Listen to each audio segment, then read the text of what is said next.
हर हर भोले नमः शिवाय। विश्वेश्वराय श्रीम विश्वेश्वराय हर हर भोले नमः शिवाय।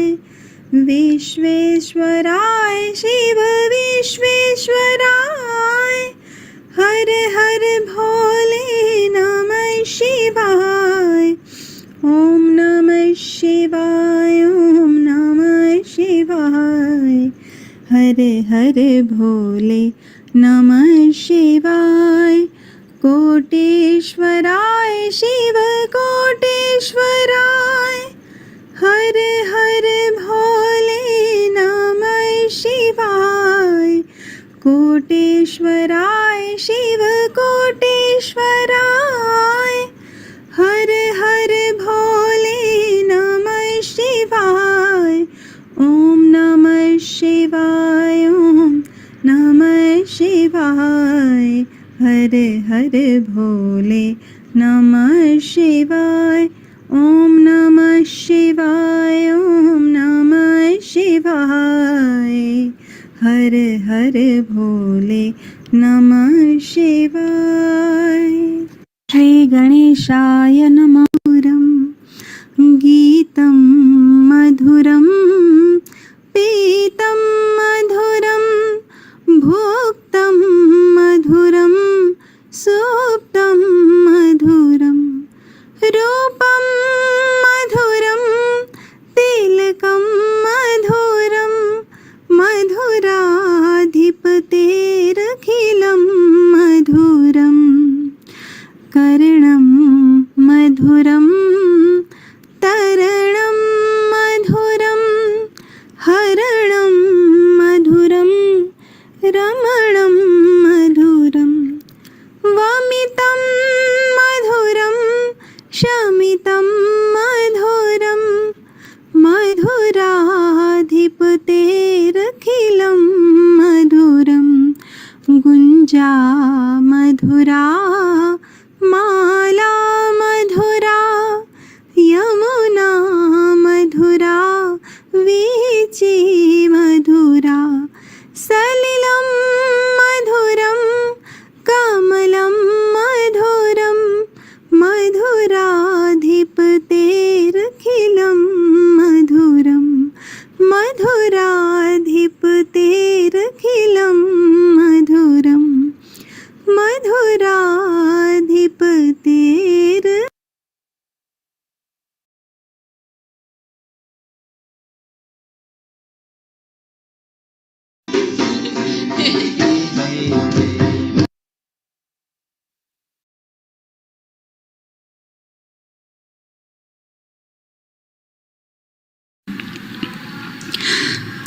पूरब से जब सूरज निकले सिंदूरी घन छाए, पवन के पग में नूपुर बाजे मयूर मन मेरा गाए, मन मेरा गाए। ओम नमः शिवाय ओम नमः शिवाय ओम नमः शिवाय ओम नमः शिवाय ओम नमः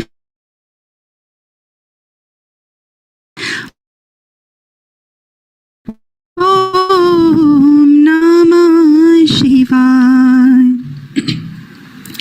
पुष्प की माला थाल सजाऊं, गंगा जल भर कलश मिलाऊं, नौ ज्योति से दीप जलाऊं, चरणों में नित शीश झुकाऊं।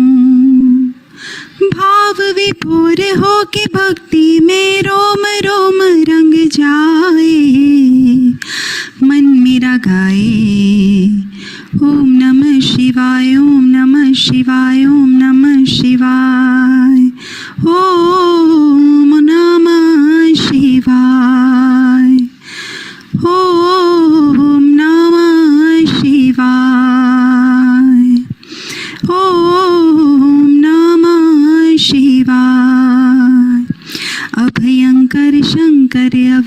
काशी, मैं तेरे दर्शन की अभिलाषी, जन्मों से पूजा की प्यासी, मुझ पे करना कृपा जराशी।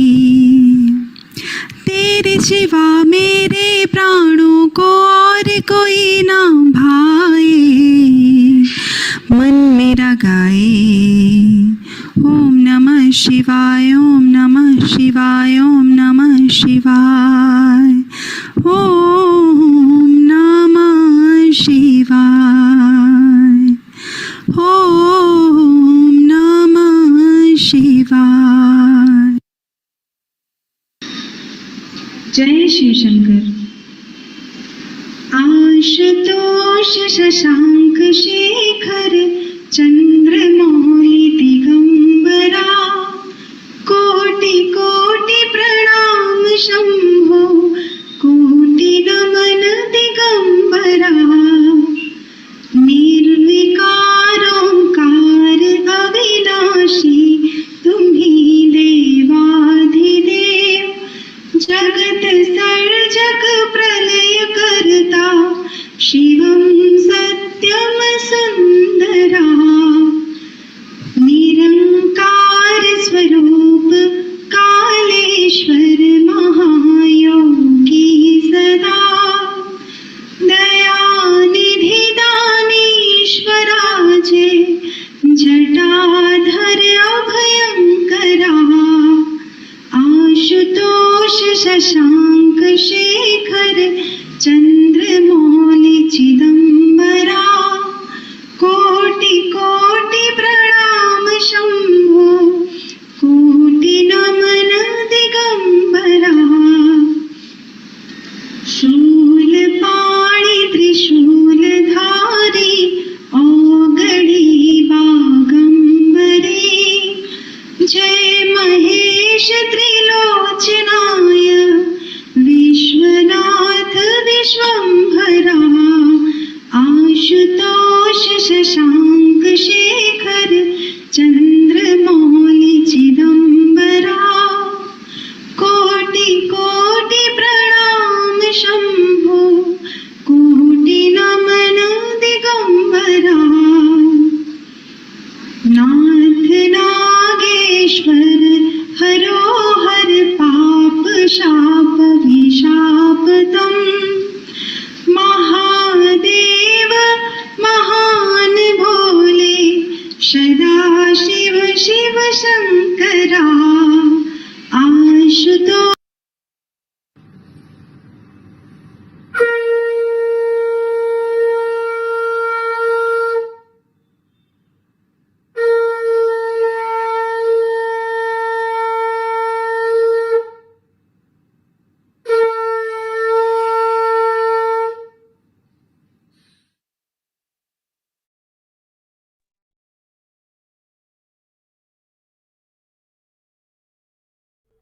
ॐ स्वस्ति श्री गणेशाय नमः, श्री सरस्वत्यै नमः।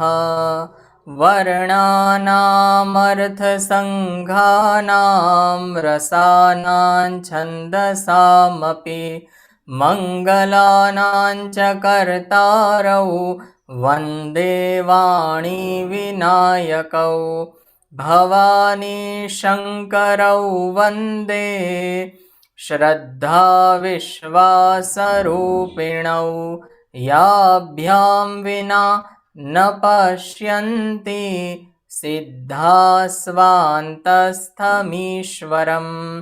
वन्दे बोधमयं नित्यं गुरुं शङ्कररूपिणं, यमाश्रितो हि वक्रोऽपि चन्द्रः सर्वत्र वन्द्यते, चन्द्रः सर्वत्र वन्द्यते। श्रीरामचन्द्रं शरणं प्रपद्ये, श्रीरामदूतं शरणं प्रपद्ये। ॐ नमः पार्वतीपतये, हर हर महादेव हर। काशिकापुरादिनाथ कालभैरवं भजे। ओम नमो भगवते महापुरुषाय महानुभावाय महाविभूतिपतये सकलसात्वतां परिवृढनिकरकरकुमलोपलालितचरणारविन्दयुगलः परमं परमेष्ठि नमस्ते। माँ भगवती के श्री चरणारविंद में सदैन्य दंडवत प्रणाम करते हैं और चैत्र नवरात्रि का हम 9 दिवसीय अनुष्ठान कर रहे हैं। तो आज चैत्र नवरात्रि के 5वें दिन मानी श्री पंचमी के पावन अवसर पर हम सभी माँ भगवती का दिव्य अनुष्ठान करने के लिए, उनके गुणगान गाने के लिए, उनका श्रवण करने के लिए एकत्रित हुए हैं। तो उपस्थित आप सभी को बहुत बहुत प्रणाम करते हैं। सबको जय श्री कृष्ण, हर हर महादेव, जय माता जी।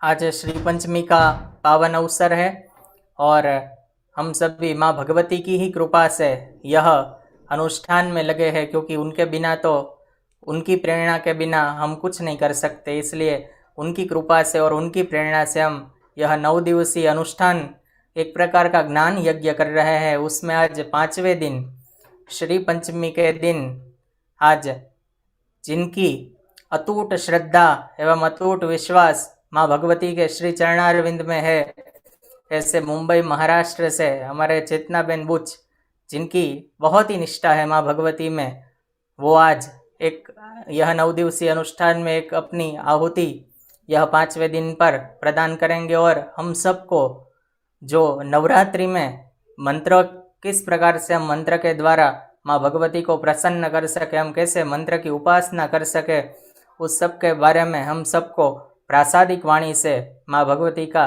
प्रसाद अर्पण करेंगे। हम स्वागत करते हैं और विनती करते हैं कि आप हमें अनुग्रहित करें।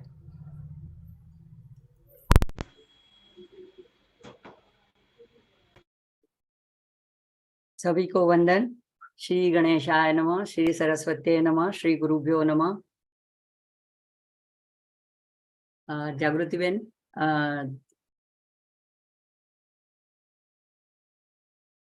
हाँ, ध्यान के श्लोक पहले पढ़ेंगे। माँ की बात आई है तो ललिता देवी को प्रणाम करते हुए उनका ध्यान मंत्र पढ़ेंगे।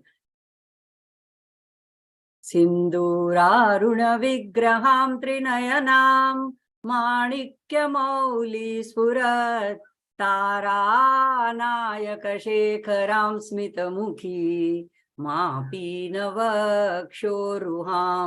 पाणिभ्यामलिपूर्णरत्नचषकं रक्तोत्पलं बिभ्रतीं सौम्यां रत्नघटस्थरक्तचरणां ध्यायेत् परामंबिकां, ध्यायेत् परामंबिकां। जैसा मीर भाई ने बताया, आज चैत्र नवरात्रि की पंचमी तिथि है और साउथ में तो ये पूरी चैत्र नवरात्रि ललिता अंबिका की नवरात्रि के रूप में ही मनाई जाती है। तो वहां तो ये ललिता सहस्त्रनाम का पाठ, हवन, होम, जप सब कुछ चलता ही रहता है। तो ये माँ ललिता त्रिपुर सुंदरी, जिनको पंचमी अधिक प्रिय है, तो माँ का ध्यान करके, प्रणाम करके, माँ की आज्ञा से आज हम मंत्र साधना के बारे में कुछ सत्संग करेंगे। देखो, मंत्र साधना, मंत्र विज्ञान इतना बड़ा विषय है, सभी पहलुओं को मैं जानती भी नहीं और मेरी योग्यता भी नहीं, मैं छू भी नहीं सकती हूँ। लेकिन ललिता सहस्त्र नाम महामंत्र माला कही जाती है, तो इसको बेस रख करके मैं कुछ मंत्र साधना के बारे में आपके साथ अपनी जो कुछ बातें हैं वो साझा करूंगी। तो या देवी सर्वभूतेषु मातृरूपेण संस्थिता नमस्तस्ये नमस्तस्ये नमस्तस्ये नमो नमः। तो आप सभी यहाँ पे जितने साधक उपस्थित है, उनके सभी के हृदय में विराजित माँ राजराजेश्वरी ललितांबिका को कोटि कोटि प्रणाम। आइए हम माँ का थोड़ा ध्यान करते हैं। तो सभी कुछ क्षणों के लिए माँ के भाव में खो जाते हैं। अरुणा करुणा तरंगिताक्षीं धृतपाशाङ्कुशपुष्पबाणचापा अणिमादिभिरायुगैः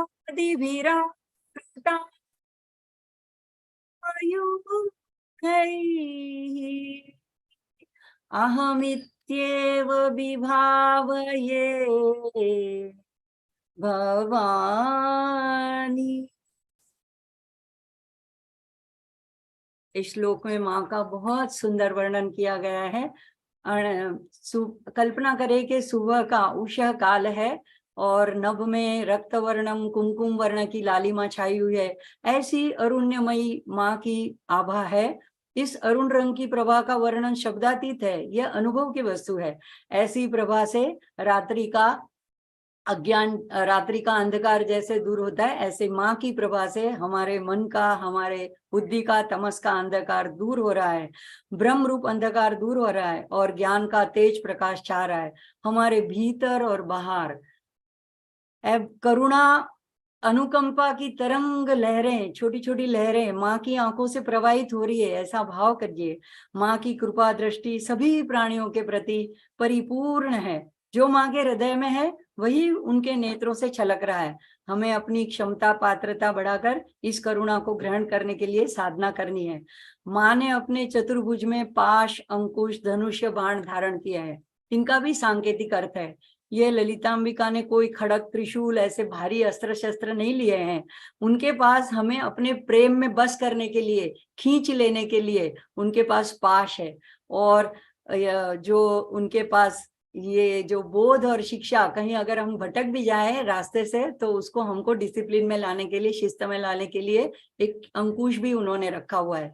और धनुष जो है, जो गन्ने के कोदंड कहा जाता है, गन्ने का कोदंड, तो ये जो धनुष है इसकी बड़ी महिमा ऐसी है कि धनुष को, डोर को जितना अपनी ओर हम खींच सकते हैं तो उसकी लक्ष्य वेध उतने दूर तक जाती है। तो माँ इससे यही बताना चाहती है कि देखो, तुम अपने धनुष्य की डोर, अपने मन की डोर, ये मनोरूपी कोदंडा है, मन का, मन रूपी ये धनुष है, इसको अंतर्मुख करो, मेरी ओर खींच के रखो, तो आप लक्ष्य वेध कर पाओगे, मेरे तक पहुंच पाओगे। और 5 जो माँ के दाहिने हाथ में पुष्प के बाण है, ये 5 पंचभूत के, पंच इंद्रियों के जो पंच तन्मात्रा है उनका प्रतीक है। तो इससे माँ क्या हमें आदेश दे रही है कि आप ये विषयों का भोग जरूर लीजिए, मैंने आप ही के लिए सृष्टि बनाई है, लेकिन उसमें डूबे नहीं रहना, काम वासना में। और अगर इन सब चीजों को मेरी ओर अगर आप मुड़ा दोगे तो मैं मुझ तक पहुंच पाओगे। जैसे कि अगर आंख है तो ये माँ का रूप का पान करे, अगर कान श्रवणेंद्रिय है, ये माँ का सत्संग सुने, मंत्र का रूप देखे, माँ का रूप देखे आंखें, और मंत्र का श्रवण करे मुंह, तो ये सभी इंद्रियां माँ की तरफ अगर मुड़ जाती है तो माँ आगे कहती है इस श्लोक में कि मेरे आसपास कौन है, अष्ट महासिद्धियां हैं, तो आपको कहीं और जाने की जरूरत नहीं है, मेरे पास आ जाओगे तो सब सिद्धियां आप अपने आप आपके पास आ जाएगी, आपको प्राप्त होगी। ऐसी महाराज राजेश्वरी भवानी भगवती को प्रार्थना है कि अहमित्येव विभावय। अहमित्येव मैंने मतलब मैं और आप, जो मैं हूँ वही आप है, जो आप है वही मैं हूँ, हम दोनों में कोई भेद नहीं है, कोई द्वैत नहीं है। ऐसी आप माँ भवानी को मैं भजती हूँ। तो इतना सुंदर भाव है। और नवरात्रि चल रही है तो इन दिनों में शक्ति की आराधना, पूजा अर्चना, जप, इसका विशेष पर्व है। ब्रह्मांड की इन अनंत ऊर्जा चेतना को हम अपने में आह्वान कर सकते हैं, साथ ही हमारे अंदर भी है, अनंत शक्तियां पड़ी हुई है, निहित है, लेकिन वो सुप्त अवस्था में है। तो इस सुप्त ऊर्जा को, चेतना को भी हम जागृत कर सकते हैं मंत्र के द्वारा। इन सब पूजा अर्चा, जप, ध्यान, सारे जो कुछ साधना के विशेष प्रकार है, उसमें मंत्र साधना का भी विशेष महत्व है। तो मंत्र की बात आती है ना, तो पहला प्रश्न दीक्षा का उपस्थित होता है, यानी मंत्र दीक्षा ली है या नहीं। यह हम आज जो चर्चा करेंगे उस महामंत्र माला के लिए दीक्षा की आवश्यकता नहीं है। तो पहले ही कोई डरा देता है, देखो आपने दीक्षा नहीं ली, आप ये जप नहीं कर सकते, इसका उल्टा परिणाम होगा, ऐसा होगा, वैसा होगा। तो जो आज हम जिसकी चर्चा करने जा रहे हैं, महामंत्र माला, यानी ललिता सहस्त्र नाम, उनके 1000 नामों की जो माला है, जो किसी भौतिक व्यक्ति ने या ऋषि मुनि ने नहीं लिखी है, माँ के आदेश पर वाग्वादिनी देवताओं ने, मतलब वाक की देवताओं ने खुद, जिनको बोलते हैं वशिनी, कामेश्वरी, मोदिनी, जयिनी, विमले, अरुणे, सर्वेश्वरी, कौलिनी, ये 8 जो वाक देवता हैं, उन्होंने खुद इसकी रचना की है। तो ऐसी ये जो इसी पर बेस करके हम आज की चर्चा करेंगे। श्री चक्र नगर साम्राज्ञी जिसको कहा जाता है, श्री विद्या रूपिणी है, भगवती राजराजेश्वरी है, श्री ललिता त्रिपुर सुंदरी है, उसकी साधना के सभी अधिकारी हैं, क्योंकि वह हमारी ही नहीं पूरी सृष्टि की माता है। देखो इसी से तो ललिता सहस्त्र नाम में जो वाग देवताओं ने पहला नाम जो उनके लिए प्रयोजित किया है वो है श्री माता। और ये श्री माता इतना गूढ़ नाम है, इसका इतना व्यापक अर्थ है कि घंटों इसी पर ही चर्चा की जाए। तो जिन्होंने अगर दीक्षा भी नहीं भी ली है तो भी यह इस श्री ललिता सहस्त्र नाम की माला का जप, मंत्र माला का जप आप कर सकते हो। इसका सच्चा जो खास नाम है, ये तो हमने बाद में नाम दिया है ललिता सहस्त्र नाम, लेकिन इसका नाम है रहस्य मंत्र माला। तो रहस्य यानी एक एक नाम रहस्यों से भरपूर है। तो इसी का आधार लेकर हम आज बातें करेंगे, कुछ जानने का प्रयास करेंगे। आइए मंत्र का अर्थ देखते हैं। तो मंत्र क्या है? ये एक अंतर्नाद है, इसकी कोई भाषा नहीं होती, कोई भी भाषा का व्यक्ति हो, मंत्र सबके लिए समान है। तो ये गूढ़ बातें हैं और ये साधना का एक ऐसा शब्द है या एक ऐसा अक्षर भी हो सकता है और उसका समूह भी हो सकता है, जिसका अगर शुद्ध उच्चार करें तो किसी हमको चमत्कारिक शक्ति का बोध होता है। और एक प्रयोग पुणे में डॉक्टर एस नारायण ने किया है। तो ये पुणे में अंतरिक्ष अनुसंधान केंद्र में काम करते हैं और इन्होंने ये प्रयोग करके सिद्ध किया है। क्या किया कि मंत्रों में जो उन्होंने बताया है कि सीधा संबंध मंत्र का ध्वनि से है। हम मंत्र उच्चारण करते हैं तो साउंड वाइब्रेशन आती है, तो ध्वनि से उनका सीधा संपर्क है। तो यह एक प्रत्यक्ष शक्ति है, जैसे साउंड वेव है, जैसे इलेक्ट्रिक शक्ति है, जैसे उष्ण हीट शक्ति है, अणु शक्ति है। तो ये मंत्रों की भी एक शक्ति है और ये मंत्रों में निहित जो अक्षर है उसका भी एक खास क्रम होता है। ऐसे उल्टे सुल्टे हम नहीं बोल सकते हैं। तो इनमें प्रयुक्त जो शब्द हैं उनका निश्चित भार होता है, उनका एक रूप होता है, उनका एक आकार होता है, उनकी शक्ति होती है, उनका गुण होता है, उनका रंग होता है। ये सारा उन्होंने संशोधन करके देखा है। और एस नारायण, और उन्होंने एक प्रयोग किया। क्या किया उन्होंने कि मिट्टी की मूर्ति बनाई। कैसे मूर्ति बनाई? ओमकार की पोली ऐसी आकृति बनाई, मतलब जैसे पाइप होता है, और उसमें से उन्होंने एक सिरे से, एक छोर से, एक एंड से उन्होंने फूंक मारी। तो ये आकृति के अंदर से जब एयर पास हुई, फूंक पास हुई, तो उसमें से ओम की ध्वनि प्रकट हुई, जैसे कोई पास में रह करके ओम जप रहा है। तो ये सिद्ध करता है कि ये आकृतियां कोई कपोल कल्पित आकृतियां नहीं है, ये मंत्रों का शरीर रूप है, ये देवताओं का एक सूक्ष्म रूप है। तो ऐसे मंत्र शब्द का अर्थ अगर देखने जाए तो इसमें दो शब्द है, और ये मंत्र सुनते ही हमारे मन में क्या भाव आता है कि एक ऋषि मुनि लोगों ने ये अपनी ध्यान अवस्था में ये सब उनको दृष्टा, यानी उनको आंख के सामने प्रकट हुए हैं ये मंत्र, तो उनको मंत्र दृष्टा ऋषि कहे जाते हैं। और इन्होंने क्या किया, तो प्राचीन काल में इस मंत्र विद्या से, इन विज्ञान को जानकर इन्होंने ब्रह्मांड की अनंत शक्तियों को जाना और उन पे विजय पाई। तो ये ऋषि मुनि क्या कर सकते थे कि किसी भी पदार्थ को शक्ति में रूपांतरित कर सकते थे। अभी बाद में कुछ इतने सालों में, मतलब अर्वाचीन काल में, ये प्राचीन काल की बात है, तो आइंस्टाइन ने खोज की कि E = mc²। E यानी एनर्जी और m यानी मास, यानी उन्होंने सरल भाषा में अगर इस सूत्र का अर्थ समझे तो ऊर्जा शक्ति जो है उसका पदार्थ में एक दूसरे इंटरचेंजेबल है, मतलब एक का रूपांतरण दूसरे में हो सकता है। पदार्थ एनर्जी में बदल सकता है, एनर्जी पदार्थ में बदल सकती है। तो ये बात तो सिद्ध है, हमारे ऋषि मुनियों को साध्य थी कि वो किसी भी चीज को किसी भी चीज में रूपांतरण कर सकते थे। दूसरी बात यह है कि वेदों में भी सारे मंत्र हैं, तो ये 4,32,000 के करीब कुल संख्या मानी जाती है। तो जो जितने हैं वेदों में, श्रुति में, उसको सारों को मंत्र कहा जाता है। और जो नवरात्रि के दरमियान हमारा यही प्रयास रहता है कि इन शक्तियों से, इन अलौकिक दिव्य सूक्ष्म सत्ताओं से हम किस तरह से संपर्क स्थापित करें, किस तरह से उनका आह्वान करें, किस तरह से उनसे हम हमारे उपयोग के लिए उनका उपयोग करें, हमारी शक्तियों को उजागर करें। तो इस प्रयास में हम माँ, हमारा यही प्रयास होना चाहिए नवरात्रि के दौरान कि हम किसी न किसी तरह से माँ से जुड़े रहे, बस किसी न किसी से तरह से कांटेक्ट बनाए रखें। तो मंत्रों द्वारा प्राचीन काल में रोगों पर उपचार भी किए जाते थे। अलग अलग मंत्र ऋषि मुनियों ने खोज निकाले थे। कई बार आयुर्वेदाचार्य भी कोई औषधि होती थी तो उसको मंत्र से अभिमंत्रित करके देते थे, तो उसका प्रभाव और अनंत गुना बढ़ जाता था। देखो, शाप और वरदान की भी बातें शास्त्र में आती है, तो यह भी बोली हुई वाणी है, तो मातृका वर्ण है, मातृका रूप में भी शक्ति निहित है। तो ये शाप और वरदान, ये जो है वो भी मंत्र का ही प्रभाव है। तो मंत्र साधना से योगियों ने हमारे पिंड के रहस्यों को भी जाना कि हमारे भीतर 72,000 नाड़ियां हैं। देखो, अब ये साइंस नहीं, ने ये काउंट नहीं दिया हुआ है। वो लोग अगर धमनी, शिरा, मतलब रक्तवाहिनी, इनकी बात कर सकते हैं, जो स्थूल रूप से दिख रहा है उनकी बात वो लोग डिसेक्शन करके देख सकते हैं। लेकिन हमारे योगियों ने ध्यान में इन पिंड के रहस्यों को जाना है और हमारे लिए ये उजागर किया है। तो ऊर्जा के केंद्रों को जाना, उनके चक्रों के रहस्यों के बारे में जाना। तो अब ये सब बातों का मतलब क्या है, हमने क्या करना है? हम तो यही पूछेंगे ना, हाँ इन्होंने जो किया हमने क्या करना है? तो हमें कोई कठिन तपस्या करके कुछ मंत्रों का खोजना नहीं है। इसके लिए हमारे लिए यह कार्य ऋषि मुनियों ने कृपा करके अवगत कराया है।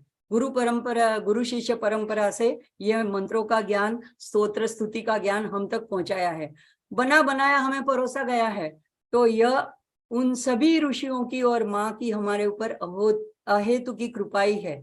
अब ये ऐसी ये मंत्र साधना करने से पूर्व हमारी एक भाव दशा होनी चाहिए, हमारी एक शुचिता होनी चाहिए, हमारी एकाग्रता होनी चाहिए, ये बहुत जरूरी है। और ज्यादातर मंत्र जाप के पहले इसीलिए ओमकार का स्मरण किया जाता है, या मन शांत करने के लिए ओमकार का जप किया जाता है। तो ओमकार में भी 5 संकेत मिलते हैं। ओमकार जो है वो अ, उ, म, य 3 वर्णों से बना है। तो अ जो है वो सृजन शक्ति का बीज है, उ जो है वो संरक्षण पालन का बीज है, और म जो है वो संहार का बीज है, और बिंदु जो है वो निर्गुण बीज है, और चंद्राकार जो है वो निर्गुण से सगुण में रूपांतर का बीज है।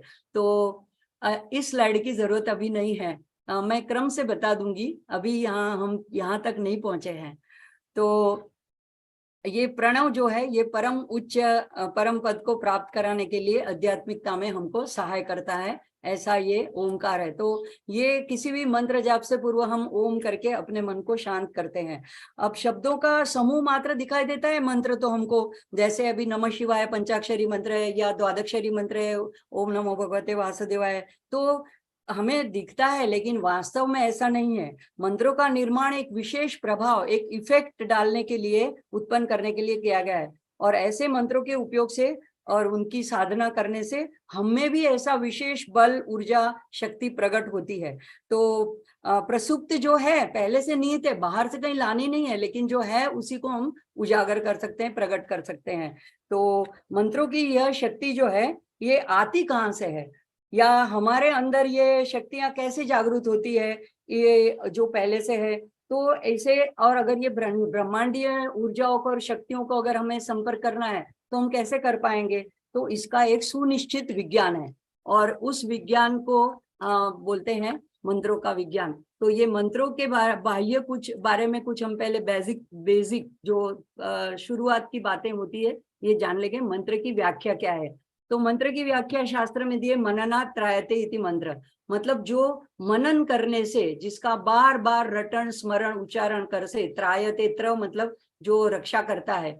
किस तरह रक्षा करता है? तो दोनों तरफ से रक्षा करता है, इष्ट की प्राप्ति भी कराता है और अनिष्ट का नाश भी करता है। तो इसको इसीलिए इसको कहते हैं कि मननात् त्रायते, मनन करने से। ये एक स्तुति युक्त प्रार्थना है, और वेदों के सारे ही जो ग्रंथों में है निहित, वो सारे श्लोक नहीं कहे जाते, वो सारे मंत्र कहे जाते हैं, श्रुति के सारे मंत्र हैं। तो इसी मंत्र के प्रकार हम देखेंगे। Next slide please.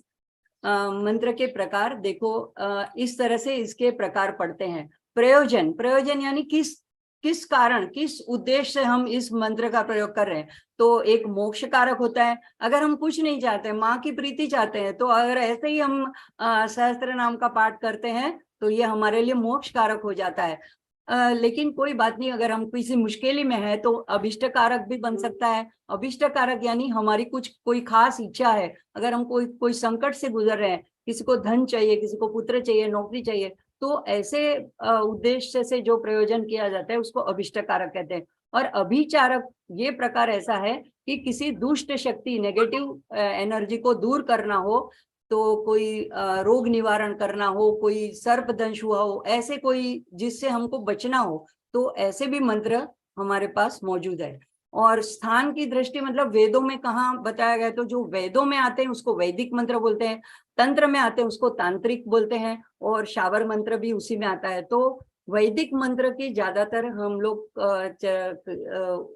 उपयोग में लाते हैं, तांत्रिक वगैरह जो दीक्षा के बाद में ही लोग बोलते होते हैं। लेकिन वैदिक मंत्र इसकी सुनिश्चित संख्या होती है कि ये इतने लाख बार या इतने हजार बार आप जप करो तब ये सिद्ध हो जाता है। लेकिन एक बार अगर सिद्ध हो गया तो फिर ये पूरे आयुष्य में, पूरे जीवन भर इसका प्रभाव रहता है, फिर ये हमें छोड़ नहीं जाता है।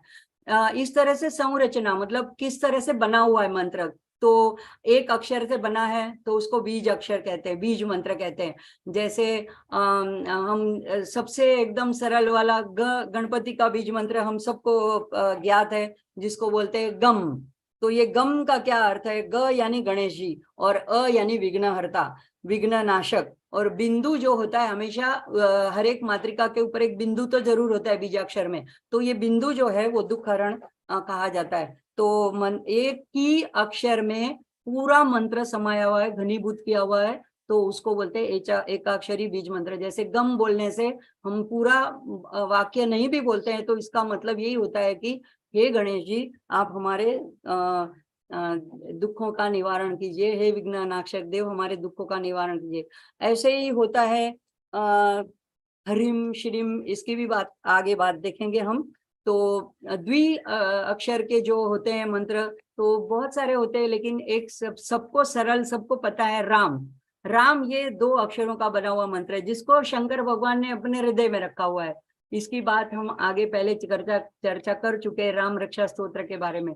तो राम रक्षा स्तोत्र में इसका उल्लेख है कि शंकर भगवान खुद भवानी से कहते हैं कि एक बार अगर राम नाम ले ले तो विष्णु के सहस्त्र नाम के बराबर है। तो इसी तरह ललिता का एक नाम जो है वो शिव के एक सहस्त्र अनंत नामों के बराबर है। सोचिए अगर ललिता सहस्त्र नाम का पाठ कर लेते कितना पुण्य अर्ज होता है। तो यह और लिंग के आधार पर भी इनका वर्गीकरण किया जाता है मंत्रों का। तो स्त्रीलिंग मंत्र, पुल्लिंग मंत्र और नपुंसकलिंग मंत्र, यानी ये जो हम आगे न्यास करेंगे तो इसमें ये आएगा। स्त्रीलिंग मंत्र जिसे कहते हैं कि जिसमें आता है स्वाहा, तो ये हृदय, जब हम शिर पे ये न्यास करेंगे तो वहां बोलते हैं हम स्वाहा, तो उसको स्त्रीलिंग मंत्र बोलते हैं। पुल्लिंग मंत्र में आता है हुम फट, ये भी प्रणव ही कहा जाता है। तो ये सारे मंत्र आते हैं पुल्लिंग में। और नपुंसक लिंग में जो हमको सबको ज्ञात है नमः, अगर कोई भी मंत्र है जैसे नमः शिवाय या गणेशाय नमः, तो नमः जब बोलते हैं तो ये नपुंसक लिंग, नपुंसक मतलब इंपॉर्टेंट नहीं, नपुंसक मतलब ये स्त्रीलिंग भी नहीं है, पुल्लिंग भी नहीं है, ये परब्रह्म का वाचक है। तो इस तरह से मंत्र के प्रकार होते हैं। अब मंत्र विज्ञान जानने के लिए मातृका का अर्थ जानना बहुत ही आवश्यक है। तो इसका उल्लेख कहाँ कहाँ आता है, ये अभी स्लाइड हम नहीं देखेंगे। इसका उल्लेख देवी अथर्वशीर्ष में आता है। मंत्राणाम मातृका देवी शब्दानाम ज्ञान रूपिणी 24वें मंत्र में आता है। तो वहां पे देवी खुद प्रकट होके कहती है, जब अपना स्वरूप बताती है, तो देवता जब उनकी देवी अथर्वशीर्ष में प्रार्थना करते हैं तो कहते हैं कि आप माँ मंत्राणाम मातृका देवी हो, मंत्रों में आप मातृका रूप से बसती हो। और जो हम शब्द बोलते हैं तो हम कोई शब्द बोलता है तो हमारे मन में उसका अर्थ प्रकट होता है। तो ये अर्थ क्यों प्रकट होता है, तो हमारे में वो शक्ति है, वो शक्ति अर्थ के रूप में हमको वो शब्द का अर्थ अवगत कराती है। तो ललिता सहस्त्र नाम में भी 116वें मंत्र में आता है, पराशक्ति ही परानिष्ठा प्रज्ञान धन रूपिणी माध्वीपानालसा मत्ता मातृका वर्ण रूपिणी, मातृका वर्ण रूपिणी। तो यहाँ पे भी ललिता को भी यही कहा गया कि आप माँ मातृका वर्ण रूपिणी हो। तो दुर्गा सप्तशती में भी कहा है अर्धमात्रा स्थिता नित्या यानुचार्या विशेषतः।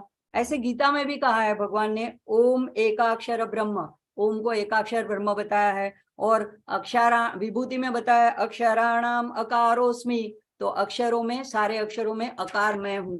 तो ये सारी चीजें इसी बात पर इंगित करती है कि मातृका ये बहुत विशेष है, मातृका। तो अभी ये मातृका के बारे में हम जानेंगे मंत्रों के जानने से पहले, क्योंकि मंत्र इन्हीं से बने हुए हैं। तो मातृ और क, इससे ये शब्द बना है मातृका।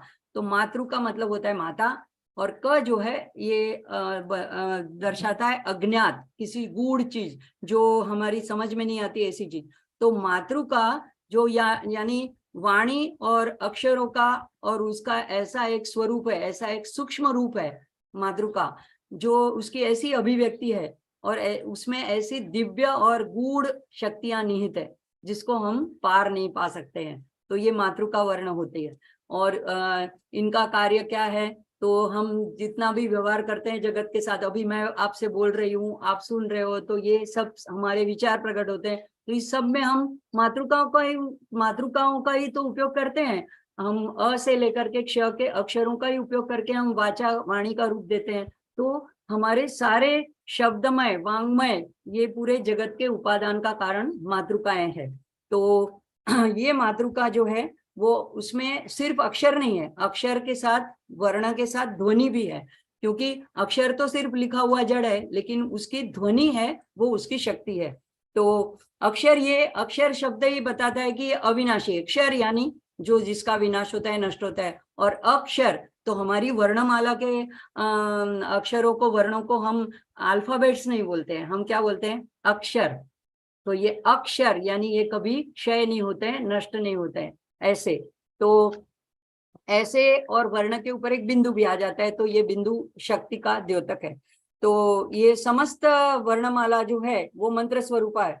कोई भी वर्ण, संस्कृत की वर्णमाला का कोई भी वर्ण ऐसा नहीं है, अ से लेकर के अ आ ई उ से लेके क ख ग घ से लेके श श स तक, ह क्ष तक, कोई वर्ण ऐसा नहीं कि जो मातृका वर्ण जो शक्तियों से भरा न हो, जो मंत्र रूप ना हो। तो सारे ही वर्ण मंत्र रूप हैं। और शास्त्रों में तो उनको अक्षर ब्रह्म भी कहा, और इसलिए संस्कृत वर्णमाला को, संस्कृत को देवभाषा भी कही जाती है।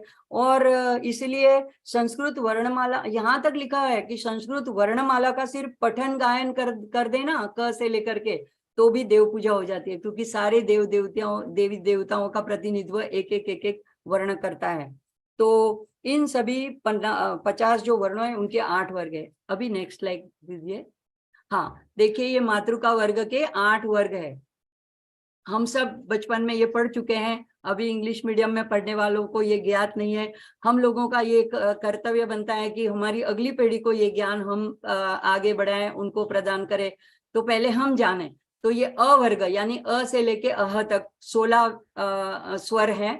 तो इसकी जो शक्ति है वो महालक्ष्मी ये महालक्ष्मी, ब्राह्मी, माहेश्वरी, कौमारी, वैष्णवी, वाराही, ऐन्द्री और चामुंडा, यहाँ पे स्पेलिंग मिस्टेक है, ऐन्द्री। तो ये 9 जो है, ये 8 है, ये एक तरह से कही जाती है इसको मातृका देवियां। और श्री चक्र में जो पहला आवरण है भूधर, तो उसमें जो 3 रेखाएं खिंची हुई होती है चौकोर में, उसमें जो पहली है वो अष्ट सिद्धियां हैं, और दूसरी जो मिडिल वाली है उसमें ये 8 मातृका देवियां का स्थापित होती है, उनका वास वहां पे होता है। और इसमें अवर्ग वाली जो है 16, तो ये हमारा विशुद्धि चक्र जो गले में है उसमें 16 पंखुड़ियां हैं, यहाँ पे ये सारे स्वर निहित है, ये अ से लेके अह तक। क वर्ग जो है, क से अंग तक, मतलब 5 जो वर्ण है वो ब्राह्मी, उसकी शक्ति ब्राह्मी है। इसी तरह से च वर्ग, ट वर्ग, ट वर्ग, प वर्ग, ये जो 5 अक्षर है। तो म तक, और फिर य में य र ल व, और श में तीनों प्रकार के श, श, स और ह, हलंत। तो ये चामुंडा उसकी देवी है। तो ये कुल मिलाकर 50 वर्ण है। और अभी ये 50 वर्ण आए कहाँ से, कि किसी की कल्पना है कि किसी ने अपने आप ऐसे अ से क्ष तक लिख दिया? तो ऐसी बात नहीं है। आगे की स्लाइड प्लीज। तो ये सारे जो है ये प्रणव ओमकार में से निकले हुए हैं। जो कहा जाता है कि शिव जी का डमरू नाद हुआ, जो सबसे पहला ध्वनि सृष्टि पर प्रकट हुआ वो ओमकार था। तो ओमकार कैसे बना है? अ उ म। अ जो एकदम गले के अंदर से बात से निकलता है, म तालु के पूरे जो हमारा वोकल का पूरा स्पेस है पूरा उसमें बीच में है, और म हमारा एकदम ओठों के पास है। तो पूरा स्पैन है, पूरा जो जगह है वो कवर हो जाती है अ उ म से, यानी इसके अंदर सारे वर्ण निहित है। तो अकार से सारे स्वर निकले हैं, अ से अह तक, उकार से क से म तक के वर्ग जो आगे हमने देखे, तो ये 25 और ये 16, और मकार से अंतस्थ, यर लव को अंतस्थ बोलते हैं, श श स ह को उष्म बोलते हैं, और क्ष ये जो संयुक्त अक्षर का एक प्रतिनिधित्व करता है, उपलक्षण बताता है। तो ऐसे इसमें क्ष को ही सिर्फ लिया जाता है, तो सारे मिला करके कुल मिला करके 50 वर्ण होते हैं। तो ये 50 वर्ण जो है, और इनकी आगे की स्लाइड प्लीज। ये अब देखो, इसमें से ये सारे जो वर्ण हैं ये बहुत इंपॉर्टेंट है। ये ऐसे किसी ऋषियों ने देख के इनकी शक्तियों को पहचाना है। तो अ जो है वो चित्त शक्ति, अनुत्तरा शक्ति कही जाती है, यानी अ के बिना कोई व्यंजन हम बोल ही नहीं सकते। अगर आपने वर्णमाला देखी हो तो नीचे ऐसी एक आड़ी लिटी खींची हुई होती है रेखा, यानी वो क आधा होता है, और उसमें जब अ मिलाया जाता है तो क पूरा होता है। इसी तरह सारे व्यंजनों में जब अ मिलाते हैं तभी वो सारे पूरे होते हैं। इसका सांकेतिक अर्थ क्या हुआ कि हम जो भी शब्द बोलते हैं उसमें अ समाया हुआ है, क्योंकि अ के बिना कोई व्यंजन पूरा हो ही नहीं सकता है। तो अ जो है वो शिव जी का सबसे पहला स्पंदन है। जब एको हम बहुश्याम, उन्होंने जब अनेक होने की चाह की, उनमें ऐसी इच्छा उत्पन्न हुई, तो शिव शक्ति का ये जो प्रथम स्फुरण है तो ये अ है। और उसके बाद में आ आया, अ में और एक अ मिल गया तो आ हो गया। तो आ जो है वो चित शक्ति और आनंद शक्ति कही जाती है। हमारी ललिता देवी आनंद रूपिणी कही जाती है, हमेशा हंसती रहती है, स्मित मुखी है, उल्लास से भरी हुई है, और जैसे छोटी बालिका नहीं खिलखिलाती हुई हंसती खेलती रहती है, ऐसी ये ललिता देवी है। तो ई जो है इच्छा शक्ति है, ऊ जो है ज्ञान शक्ति है, और ओ क्रिया शक्ति है। तो ये तीनों शक्तियां मिलके देवी की 3 शक्तियां हैं, इच्छा शक्ति, ज्ञान शक्ति, क्रिया शक्ति। इच्छा शक्ति से वो इच्छा करती हैं, ज्ञान उनको सारी चीजों का ज्ञान है, कैसे पालन करना है, कैसे बनाना है सृष्टि को, और क्रिया शक्ति से वो सारी क्रियाएं करती है। तो ओ जो है औ, ये औ में तीनों शक्तियां निहित है। और ह जो विसर्ग बोलते हैं, इसमें गले का जो कोई भी अवयव स्पर्श नहीं करता है, ये सिर्फ प्रश्वास बाहर आता है, उसका एक साउंड है। जैसे विसर्ग दिया जाता है किसी दुख प्रातः स्मरणीय, तो वहां पे 2 बिंदु दिए जाते हैं।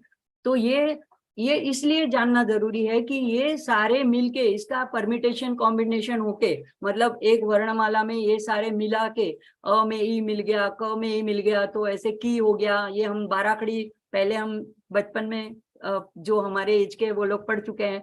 तो ये सारे बने हैं इन सब चीजों से।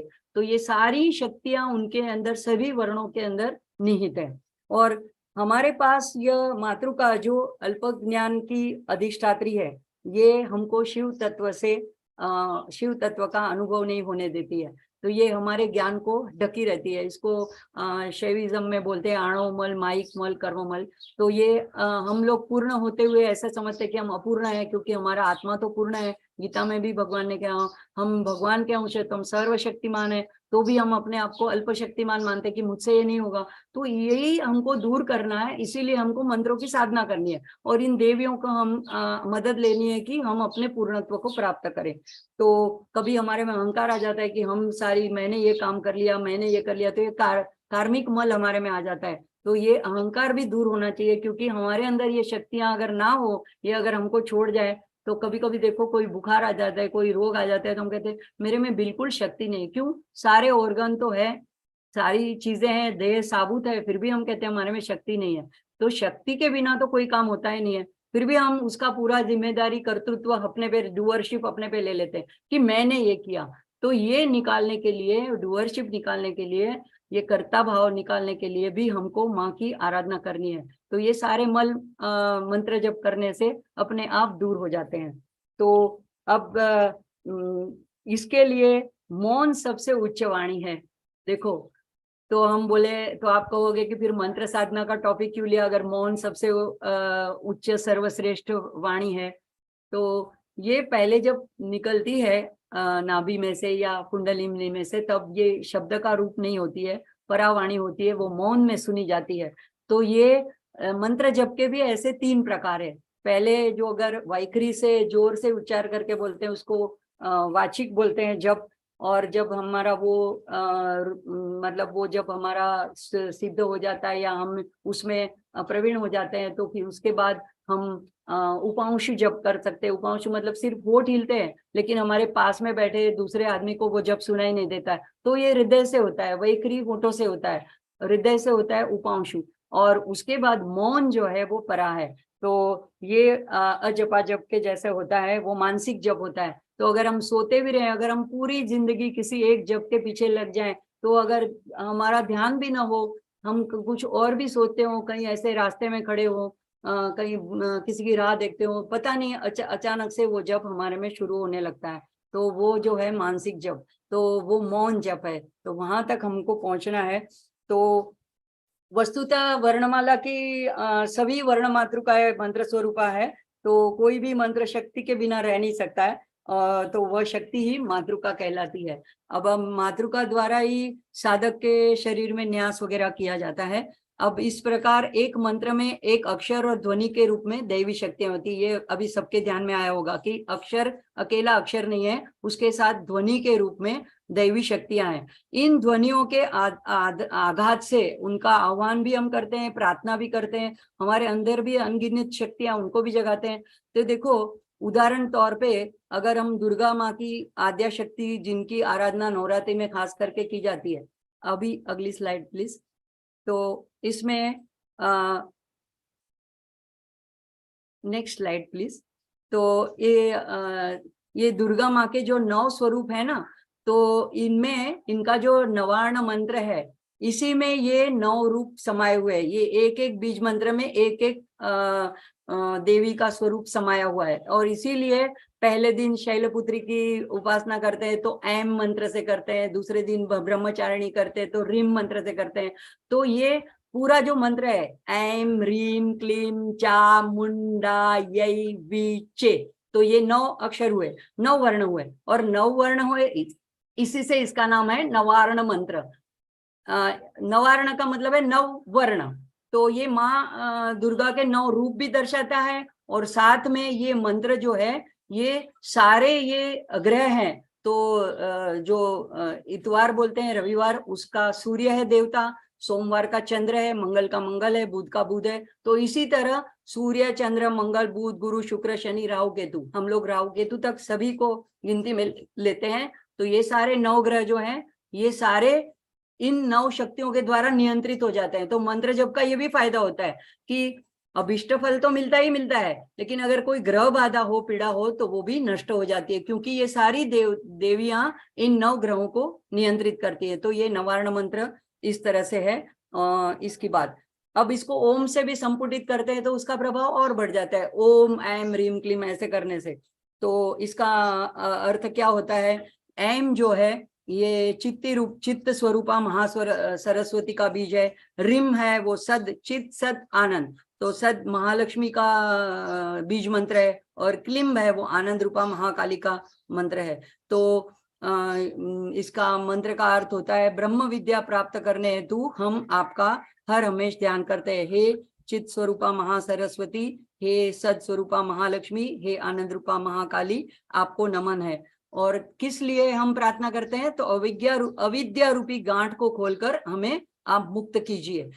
लेकिन उसका और एक अर्थ भी होता है कि सृष्टि के आधार रूप ये परब्रह्म है। तो यहाँ पे चामुंडा यही विच्चे, तो उनको ऐसे भी हम प्रार्थना करते हैं कि जैसे आपने चंड मुंड का नाश किया, तो हमारे अंदर भी ऐसे क्राम क्रोध नाम वाले 2 चंड मुंड है, तो उनका भी आप विनाश कीजिए। और हमें ऐसी चामुंडा देवी को हम नमस्कार करते हैं। इसका अगर आप सिद्ध कुंजिका स्तोत्र में देखेंगे तो और भी एक तरीके से इसका अर्थ बताया गया है कि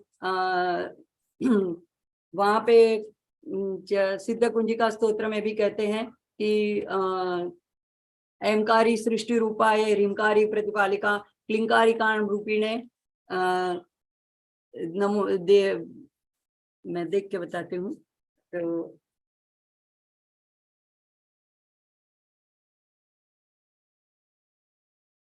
हाँ, ऐंकारी सृष्टि रूपाय ह्रींकारी प्रतिपालिका क्लिंकारी काम रूपिणे बीज रूपे नमोस्तुते। यानी कि हे माँ, आप ऐंकार रूप से सृष्टि का पालन करती हो, आप ह्रींकार रूप से सृष्टि रूप हो, ह्रींकार रूप से प्रतिपालन करती हो, और क्लीं रूप से आप काम रूपिणी हो, और ऐसी जो पूरे ब्रह्मांड की आप बीज हो, उसको हम नमन करते हैं। तो और बाद में दूसरा मंत्र है चामुंडा चंड घाती च यईकारी वरदायिनी। तो आप चामुंडा जो चंड की घात करने वाली हो ऐसी, और यही से आप हमको वरदान देने वाली हो, और विच्चे से आप अभय देने वाली हो, तो ऐसी मंत्र रूपिणी आपको नमस्कार है। तो ये मंत्र रूपिणी माँ है, तो ये मंत्र नहीं है, मंत्र रूप में माँ खुद विराजित है। तो यही इसका अर्थ निकलता है। अब हम अभी ऐसे हम इसलिए ये सब देख रहे हैं, तो इसका मतलब क्या हुआ कि हम इतना डिटेल में देख रहे हैं ये सारे मंत्र के बारे में। तो किसी को ऐसा लगेगा कि हम क्यों इतना डिटेल, कोई हमें इसका ये शोध निबंध तो लिखना नहीं है, इसके ऊपर कहीं डिग्री तो हासिल करनी नहीं है। नहीं, ये हेतु नहीं है ये मेरा बताने का। अगर हम मंत्र के मर्म को जाने, इसके प्रभाव को जाने, इसकी बारीकियों को जाने, तो हमारी इनके प्रति आस्था बढ़ती है, प्रेम बढ़ता है, हमको जिज्ञासा होती है, हमारी श्रद्धा भक्ति बढ़ती है, और हमारे अंदर माँ के लिए प्रेम जागृत होता है, और इसीलिए हम इतनी डिटेल चर्चा करते हैं। तो मंत्रों का मर्म जानने से हमको ऐसे सब फायदे मिलते हैं, और इसीलिए ऐसी कोई बात नहीं है, हम जैसे आपस में बात करते हैं ऐसे भी हम माँ से बात करते हैं, तो दिन भर में हम ऐसे ही बात करते रहेंगे माँ से, कोई बात नहीं। लेकिन कभी कभी शब्द अपूरे पड़ते हैं, कभी कभी शब्द हमारा पूरा भाव प्रकट नहीं कर पाते हैं, और कभी कभी उसका अलग अर्थ भी निकलता है अगर हमारा टोन बदल जाता है तो लेकिन अगर हम ऋषियों के बनाए हुए मंत्रों को जपते हैं, तो उनमें से उन्होंने जो दिव्य भाव प्रकट किए हैं वही भाव हम अपने माँ को समर्पित करते हैं, और इसीलिए हमने इसको इतने डिटेल में देखा। तो अब हम आते हैं हमारे आज के विषय के ऊपर कि अब जानते हैं कि मंत्र साधना का विज्ञान क्या है। तो मंत्र साधना के 5 मुख्य आधार है। Next slide please. हम ये सारा जो आज देख रहे हैं, तो ये एक स्पेसिफिक ललिता सहस्त्र नाम के आधार पे देख रहे हैं। तो हाँ, ये स्लाइड रहने दीजिए। देखो, मंत्र साधना के 5 आधार है, मतलब ये 5 चीजें मंत्र साधना में के लिए जरूरी है। कौन सी? तो पहला संकल्प जरूरी है। अगर आप घर में भी पूजा पाठ करवाते होगे तो ध्यान देना, पहले पंडित जी जब आते हैं तो आपको एक अचमनी में जल लेके आपको संकल्प करवाते हैं, या कभी कभी दान दक्षिणा देते हैं, कोई भी सत्कर्म करते हैं तो आपको पहले संकल्प करना होता है कि आप किस लिए ये कर रहे हैं। और ये संकल्प बड़ा विशेष है और जरूरी है, खास है। अगर संकल्प के बिना कुछ काम करते हैं तो वो उसका फल पूरा नहीं मिलता। ऐसा कहते हैं कि आधा फल इंद्र ले जाता है। तो संकल्प करने से क्या होता है, जैसे हम लोगों ने नवरात्रि में संकल्प किया कि मैं रोज एक बार एक मंत्र की, जो अगर आपको गुरु ने दीक्षा दी है तो इसके मंत्र की माला एक बार करूंगी, या दुर्गा चालीसा का पाठ करूंगी। तो ये इससे हमारे ऊपर एक शिस्त आती है, हमारे ऊपर एक जिम्मेदारी आती है कि मुझे ये करना ही करना है। तो मैं किसी भी तरह से समय निकाल के मैं ये जरूर पूरा करूं, क्योंकि मैंने संकल्प लिया है। तो संकल्प हमको बल देता है, हमको उत्साह जगाता है। दूसरा है कि ये हम वाचा से बोल के हमें संकल्प करना चाहिए, इसलिए कि ये नाद ब्रह्म के कैनवास पे रजिस्टर हो जाता है। ऊपर हमारा, हम जब बोलते हैं तो ये शब्द हमारे ब्रह्मांड में चले जाते हैं, अंतरिक्ष में चले जाते हैं, तो वो वहां पे दर्ज हो जाते हैं। तो उससे हमको एक आधार मिलता है, वो हमारा संकल्प सत्य करने में, पूरा करने में हमको बल प्रदान करते हैं। दिव्य शक्तियां हमारी मदद में आती है। तो पहले संकल्प किया जाता है और उसके बाद में विनियोग आता है। तो अगर आपने कुछ नवरात्रि में या ऐसे भी कोई 11 दिन का, 21 दिन का अनुष्ठान करता है, तो जरूर पहले संकल्प कर लीजिए कि मैं ये करूंगी, और फिर तोड़िएगा नहीं। तो पहले छोटे छोटे संकल्प कीजिए, जो पूरा हो सके, 5 मिनट 10 मिनट जो आप समय दे पाए, लेकिन उसको तोड़ना नहीं चाहिए। दूसरा है विनियोग। अब विनियोग क्या है? तो तो इसके द्वारा सबसे पहले ये हमको बताना जरूरी होता है कि हम इस मंत्र के द्वारा किस शक्ति से जुड़ रहे हैं, तो किस शक्ति को हम जगा रहे हैं, इसका संकेत हर मंत्र के साथ जुड़े विनियोग से पता चलता है। मतलब पहले आगे जो सेंटेंस आता है, अस्य श्री ललिता त्रिपुर सुंदरी माला महामंत्रस्य, ऐसे करके जो आता है, और जपे विनियोग, पूरा एक सेंटेंस आता है, तो उससे विनियोग का पता चलता है। तो ये विनियोग है, इसमें 5 बातें होती है। ये अगर वो स्लाइड रखी जाए तो जिसमें ललिता सहस्त्र नाम का विनियोग है,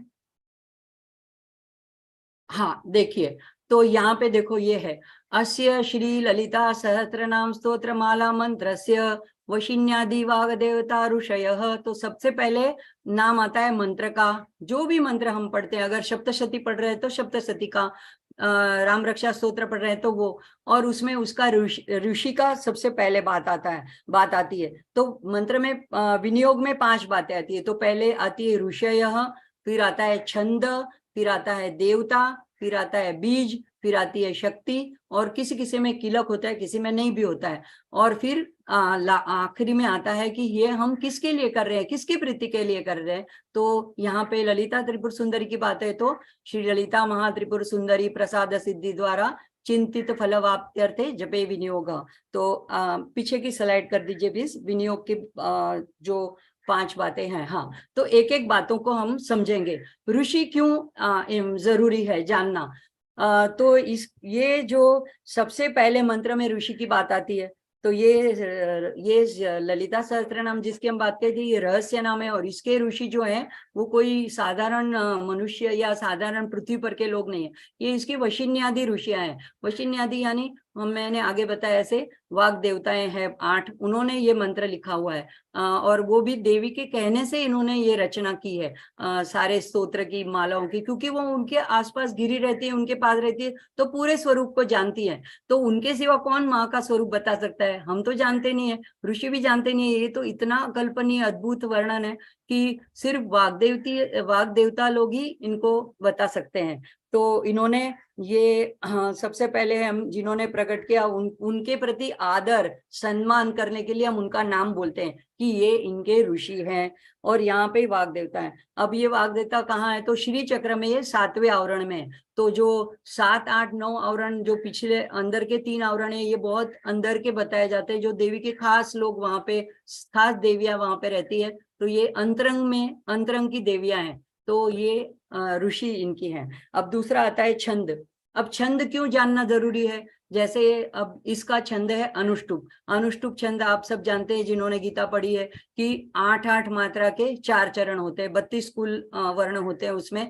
तो ये छंदबद्ध बोलने से क्या होता है, एक प्रकार का लय आता है, एक प्रकार का ध्वनि प्रकट होती है। हम ऐसे ही गद्य पढ़ते हैं, ऐसे पढ़ जाएंगे, अब कंप्लीट करना है किसी, आज मैंने नक्की किया इसलिए ऐसे करके पढ़ लेते हैं, इसका कोई मतलब नहीं होता है। उसको छंद में जो दिया है वो लय में ही हमने बोलना है, तो लय पर ध्वनि की तरंगे निर्भर करती है, और इसीलिए यहाँ पे अनुष्टुप छंद बताया गया है। अब तीसरा आता है देवता। अब इसका जो मंत्र हम बोल रहे हैं किस देवता के बारे में बोलते हैं, यहाँ पे ललिता त्रिपुर सुंदरी है। तो अगर हम ललिता के सगुण साकार रूप की आराधना कर रहे हैं, तो हमें ये जब देवता की बात, ये जो अस्य श्री ललिता त्रिपुर सुंदरी महाला महामंत्र से ऐसा जब ये पूरा विधान बोलते हैं, तब हमने मन में आंखें बंद करके, जल्दी बोल नहीं जाना है, ये बोलते वक्त हमने मन में भाव करना है। क्या करना है भाव, कि हमारे सामने उनकी मूर्ति है, अगर प्रत्यक्ष मूर्ति है मंदिर में बैठ के कर रहे हैं और भी अच्छा है, नहीं तो प्रतिमा है, चित्र है, तो उसके सामने या तो आंख बंद करके हमारे मन चक्षु के सामने हमने उनकी मूर्ति सर्वालंकार भूषिता, सर्व आभूषण से आभूषणों से सज्ज ऐसी ललिता देवी, लाल वस्त्र पहने हुए है, उनकी चेहरे पे आभा कैसी है, ऐसा जो कुछ वर्णन है वो सारा हमारे मन के हृदय के मन चक्षु के सामने लाके हमने ये देवता का ध्यान करना है। और अगर हम निराकार की उपासना कर रहे हैं तो ये कुंडलिनी के रूप में भी हमारे अंदर समाई हुए है, आस पास ऊपर नीचे सब जगह, अंदर बाहर सब जगह ये उपस्थित है, तो उनका भी ध्यान हम निराकार का भी कर सकते हैं। उसके बाद आता है बीज। तो बीज जो है वो ये तत्व जो है मंत्र को जगाता है। तो उसी को बीज कहते हैं। जैसे अगर कोई पौधा हो, उसका बीज हो, तो उसमें सारी शक्यताएं, पोटेंशियल निहित होती है कि वो बीज बड़ा होके कैसा बड़ा बड़ा वट वृक्ष होगा। तो ऐसे ही ये छोटा सा बीज दिखता है, लेकिन वो बीज मंत्र में इतनी शक्तियां भरी पड़ी होती है। तो ये बीज जो है यहाँ पे है ऐम। ऐम यानी सरस्वती का बीज मंत्र है। ऐ यानी सरस्वती ज्ञानदात्री, और ऐम यानी वो उसकी अधिष्ठात्री। तो ऐम बीज यहाँ पे है। और पांचवा आता है तत्व या शक्ति। तो शक्ति, जिस तत्व की सहायता से मंत्र बीज बनता है उसको शक्ति का है। तो यहाँ मध्यकूट, मध्यकूट जो है ऐम क्लीम सौहो, तो ऐसे आगे देखेंगे इसका मध्यकूटेति शक्ति ही, तो क्लीम इनकी शक्ति है। और तो उसके बाद में आता है कीलकम, शक्ति कूटेति कीलकम। तो अगर कीलक है तो कीलक का भी उच्चारण हमें करना है। तो ये सारी विनियोग में बातें आती है। Next please. अब तीसरा आधार है न्यास। तो जो अगर आगे हमने क्या 5 बातें देखी थी, भूलना नहीं है। पहला संकल्प, दूसरा विनियोग, तीसरा न्यास। तो ये न्यास में भी 3 प्रकार, ऐसे तो ज्यादा प्रकार है, मंत्र न्यास भी है, मातृका न्यास भी है, लेकिन हम सामान्य साधकों के लिए ज्यादातर ये 3 प्रकार, उसमें भी पहले 2 प्रकार ज्यादा उपयोग में लाए जाते हैं। तो करण न्यास और अंग न्यास। तो ये न्यास जो है ये बहुत ही इंपॉर्टेंट है। क्यों? क्योंकि जब शरीर के रोम रोम में ये न्यास कर लिया जाता है, न्यास यानी क्या है? प्रतिस्थापना। हम मंत्रों को न्यास के द्वारा अपने शरीर के अंगों में, प्रत्यंगों में उनकी स्थापना करते हैं। देखो, शुचिता पूर्ण होना बहुत जरूरी है मंत्र साधना में, किसी भी सत्कार्य में, पूजा कार्य में। तो हम बाहर से तो नहा लेते हैं, लेकिन मन में अगर मैल भरा पड़ा है तो वो कैसे दूर होगा? मन में विकार पड़े हैं तो, मन यहाँ वहां भटक रहा है तो जब हम ऐसा न्यास करते हैं ना, तो मन यहाँ वहां नहीं भटकता है। क्योंकि वो न्यास के साथ हम क्रियाएं भी तो करते हैं, हाथों की, उंगलियों की, शरीर के अलग प्रत्येक अंग प्रत्यंग की। तो मन यहाँ वहां भटकता नहीं है, ये मन की निश्चलता होती है। दूसरा है कि शरीर मंत्रमय हो जाता है। तो शास्त्र में कहा है कि शिवो भूत्वा शिवम यजेत, या देवो भूत्वा देवम यजेत। यानी हम मंत्र करने के, बोलने के अधिकारी तब हो सकते हैं कि जब हम मंत्रमय हो जाए, हम देवतामय हो जाए, उनके बराबर समकक्ष हो जाए, तभी हमें अधिकार प्राप्त होता है। तो ये अधिकार भी हमें मिल जाता है अगर हम न्यास करते हैं तो। और दूसरा है कि अगर हमको ये भावना होती है कि हाँ, अभी हमने सभी देव देवताओं को मंत्रों के द्वारा न्यास करके अपने में प्रस्थापित कर लिया है, उनका आह्वान कर लिया है, तो हमारे में एक ऊर्जा आती है, एक उत्साह आता है कि हाँ, अब हम अकेले नहीं है, हमारे साथ ये सारी देव देवताएं और ये सारी हमारी रक्षा कर रही है। तो हम उत्साहपूर्ण रूप से ये पूरा आगे का क्रम, आगे का पूरा स्तोत्र का जप कर सकते हैं। तो और ये कवच भी देता है हमें, जब हम उनके देवत्व की प्राप्ति करते हैं तो एक सुरक्षा कवच हमारे आसपास आ जाता है न्यास के द्वारा। तो अब हमारी जो मनोकामना है उसको ये पूर्ण करने में, हमारी प्राप्ति करने में मदद करता है। तो इसको न्यास विद्या भी कहा जाता है। तो मन में अगर नेगेटिव विचार है, दुर्गुण है, गंदगी है, तो ऐसे में देवता आकर के कैसे बसेंगे? तो न्यास के द्वारा जब देवताओं को बसाते हैं, प्रस्थापित करते हैं, तो अपने आप गंदगी, मल दूर हो जाता है, नष्ट हो जाता है। तो अब न्यास के प्रकार देखेंगे। आगे की स्लाइड प्लीज। देखो, ये करण न्यास है। तो यहाँ का जो वाग्भव कूट और शक्ति कूट, कामराज कूट, 3 जो कूट बताए हैं वो, तो इसके 3 ये बीज हैं, ऐम क्लीम सौहो। और उन्हीं को वापस उल्टा रिपीट करने से एक पूरा चक्र हो जाता है। तो कैसे करना है कि दोनों अंगूठा है, अब अंगूठे जो है हमारी 5 जो उंगलियां हैं, ये 5 हमारे तत्वों की प्रतिनिधित्व करती है। तो ये जो छोटी उंगली है ये पृथ्वी, फिर जल, फिर मध्य की अग्नि, फिर वायु और अंगूठा आकाश। तो देखो 5 उंगलियों में ये पृथ्वी जो है ये आकाश के ये इनके संदर्भ में सबसे छोटी है। तो इन उंगलियों को मैं ऐसे सामने रख के बताती हूँ, जब आप करेंगे तो ऐसे करके सामने बैठ के अपने पैरों पे रख के करेंगे। तो यहाँ पे ऐसे है, ऐम ओम ऐम अंगुष्ठाभ्याम नमः। तो अंगुष्ठाभ्याम, तो अंगुष्ठ के ऊपर हमको स्थापना करनी है ऐम की। तो पहली उंगली तर्जनी से नीचे से छोर से लेके ऊपर के छोर तक ऐसे स्पर्श करना है। स्पर्श करना ये क्रिया है। भावना क्या है कि एम नाम की सरस्वती देवी को हम यहाँ प्रस्तावित करते हैं। देखो इसका एक और भी है, हम सुबह उठ के ये मंत्र से सभी लोग परिचित है। कराग्रे वसते लक्ष्मी, करम मध्ये सरस्वती, करमूले तु गोविंदम, प्रभाते कर दर्शनम। अभी गोविंदम करने से मुझे लगता है दो देवियों के साथ गोविंदम क्यों आया, लेकिन क्लीम जो बीज है वो देवी का भी है, महाकाली का, और वो कृष्ण का भी है। और ललिता सहस्त्र नाम में माँ का एक नाम आता है गोविंद रूपिणी। तो सारी शक्तियां हमारे हाथ में है, हमारे हाथों से ही सारे सत्कर्म होते हैं, शुभ कर्म होते हैं। तो इसीलिए हाथों की शुद्धि करनी ये चाहिए। तो इसीलिए पहली तर्जनी से लेकर के अंगुष्ठामा ओम ऐम अंगुष्ठाभ्याम नमः।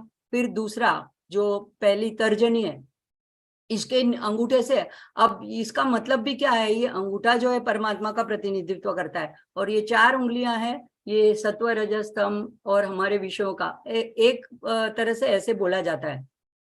तो पहले अगर हम भगवान के शरण आ जाएं, ये हमारी जो है अभिमान की दर्शाने की उंगली है। हम कभी किसी को ऐसे ऐसे करके बताते हैं तो ये हमारा अभिमान का प्रतीक है।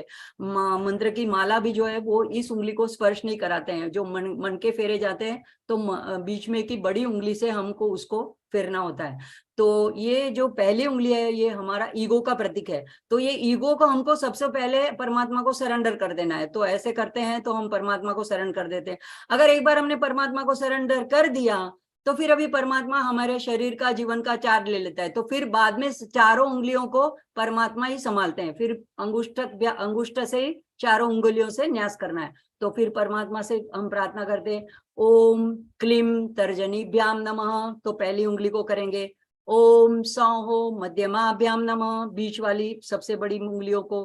फिर वापस सौ ओम क्लीम अनामिकाभ्याम नमः, जिसमें रिंग डालते हैं इसको अनामिका बोलते हैं। ओम ऐम ओम क्लीम कनिष्ठिकाभ्याम नमः, सबसे छोटी। और ओम ऐम करतल यानी हथेली, और कर पृष्ठ यानी ऊपर का भाग। तो इनको भी ओम ऐम करतल कर पृष्ठाभ्याम नमः। तो ये हम करन्यास करके हमारी उंगलियों में देवताओं को प्रस्थापित करते हैं, मंत्रों को, बीजों को प्रस्थापित करते हैं। इसके बाद में नेक्स्ट स्लाइड प्लीज। ये अंगन्यास है। अंगन्यास में ये सारे मुख्य हमारे शरीर के जो ऊर्जा केंद्र है, हृदय है, शिर है, कवच, शिखा है। तो इसके एक एक के बारे में देखेंगे। ये हृदय एक पहला आता है, हृदय के ऊपर, यहाँ से शुरुआत होती है। क्यों हृदय? तो ये इसमें पीछे आता है नमः, ओम ऐम हृदयाय नमः। तो 5 अंगुलियों को हल्के से हृदय के ऊपर अनुभूति करनी है। क्या अनुभूति करनी है? कि मैं ललिता देवी को अपने हृदय में धारण कर रही हूँ। क्योंकि अगर सप्तशती में आप कवच में देखोगे ना तो वहां पे यही आता है, हृदय ललिता देवी। सभी देवियों का एक एक स्थान बताया है सप्तशती के पहले ही कवच में। तो यहाँ पे हम ललिता देवी को हृदय में स्थापित कर रहे हैं। ऐसे कोमल भाव से ये सारी क्रियाएं करनी है। फिर अच्छा नमः क्यों? क्योंकि आप हृदय में हो, यहाँ पे सारे आर्द्र भाव है, प्रेम, करुणा, नम्रता, विनम्रता। तो मेरे में भी ये सारे भाव प्रकट हो, इसलिए मैं ये हृदय को आपको हृदय में प्रणाम करती हूँ। मुझ में भी ये सारी भावनाएं आप प्रकट हुए, ये सारे गुण प्रकट हुए। फिर ओम क्लीम शिरसे स्वाहा, तो ऐसे हाथ भी रख सकते हो, या ऐसे मृगी मुद्रा बोलते हैं इसको, मृग यानी हरिण की मुद्रा, बीच में की 2 उंगलियों को अंगूठे से जोड़ के ऐसे भी कर सकते हो। ये शीर जो है ये सहस्त्रार भी है, और साथ में गुरु पादुका का भी स्थान बताया जाता है, गुरु का स्थान ये बताया जाता है। तो पहले हमने गुरु को और इष्ट को सरेंडर करना है, समर्पित करना है। तो यहाँ पे शिर से स्वाहा, स्वाहा का एक अर्थ ये भी है कि नष्ट अनिष्टकारी सारी वृत्तियां, पापकारी वृत्तियां हैं, इनको हम स्वाहा कर रहे हैं। जब अग्नि में सब स्वाहा डालते हैं वो सब जल के खत्म हो जाता है, तो इनको हम नेगेटिविटी को सब नष्ट कर रहे हैं। तो ये मंगलकारक शब्द भी है। तो हम सारी नकारात्मक शक्तियों को स्वाहा करते हैं, और हम प्रणाम किसको करते हैं? गुरु को और इष्ट को प्रणाम करते हैं। ये शिव और शक्ति का सामरस्य का भी स्थान है सहस्त्रार चक्र में। तो फिर तीसरा आता है ओम सौहो शिखायै वषट।